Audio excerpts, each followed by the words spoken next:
I can't wait to see how they're able to capture, whatever it is that we've done, and how they're going to make our characters look. From what I understand, they're trying to make the guys, they're going to make the head on this thing look pretty much like this head. I think it's supposed to be a lot bigger and probably have some differences, but it should look like me. And Alita should look like Rosa.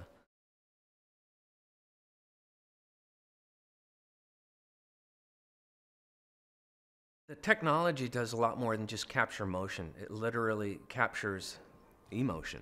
It captures performance. We've got a lot of tracking dots that are on our face, and we're wearing a helmet that has a camera. And the camera's kind of like this wide angle thing that's really, it's kind of really a bizarre, like too wide of an angle, but it's just capturing what's going on with our face, right? Then they've got these reference monitors, as well as what the movie camera is seeing, that they can actually see, even though we kind of look ridiculous with our little helmets. You can still see what we're doing, how, with our thought processes, our the performance, and so every time I've had a great time working with Rosa, and it is kind of a trip how her and I have to be able to look at each other and imagine, that we're going to be these two other characters. But in acting, acting really is reacting. And, Rosa is a phenomenal actress. So when we're playing across from one another, we're able to kind of tap into each other's energy as we're reacting and emoting with one another. And, these characters, while I'm still going to be this insanely massive 9-foot-tall, super broad-shouldered cyborg, it's still going to be my face. It might be a much bigger head, but it's going to be my face, as good as Avatar look.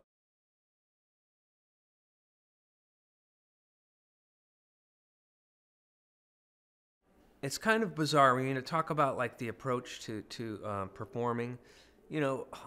A lot of it boils down to, ultimately it's the same. You're acting, you're reacting, you're trying to kind of get to this, natural place and to do this scene.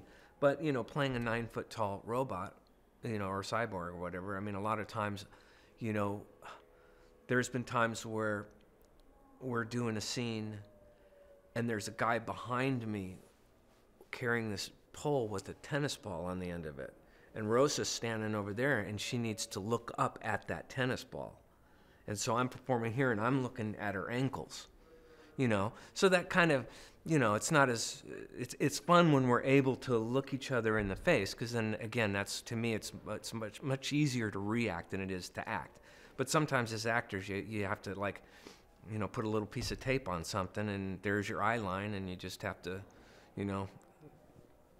pretend.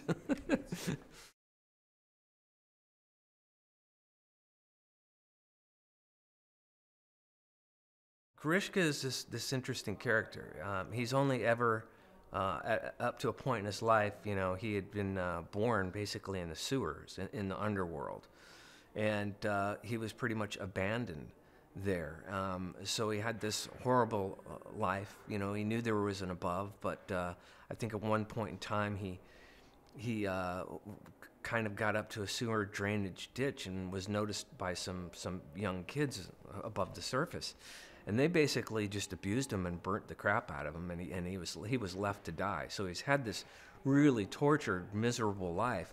But before succumbing to dying in the underworld from these horrible burns, Nova discovered him and empowered him, turned him into a very powerful 9-foot-tall cyborg so that he could play in the motorball games.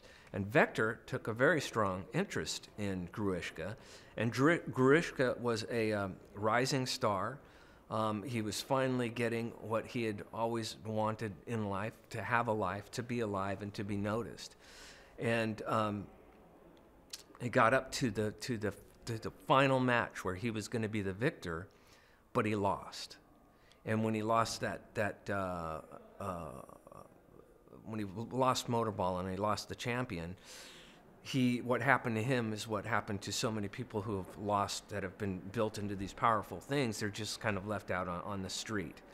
And so Vector found another way to use Grewishka, and that was to get Grewishka to, find unsuspecting cyborgs and basically kill them so that he could harvest them for parts for Vector to use on other champs that they're trying to build to be the strongest motor baller.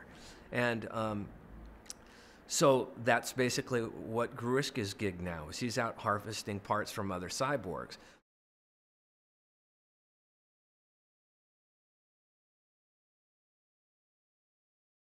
Grewishka has a real problem with proficient hunter warriors, and Dr. Itw is one of those.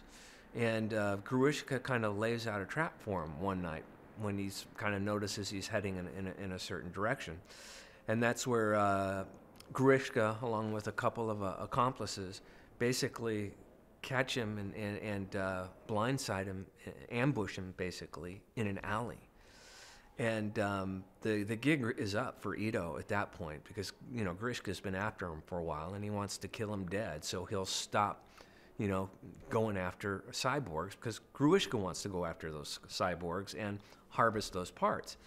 But Alita, whom Grewishka has not met, just pops into the scene because she was following Itw. And so suddenly Grewishka and his two accomplices have a real problem.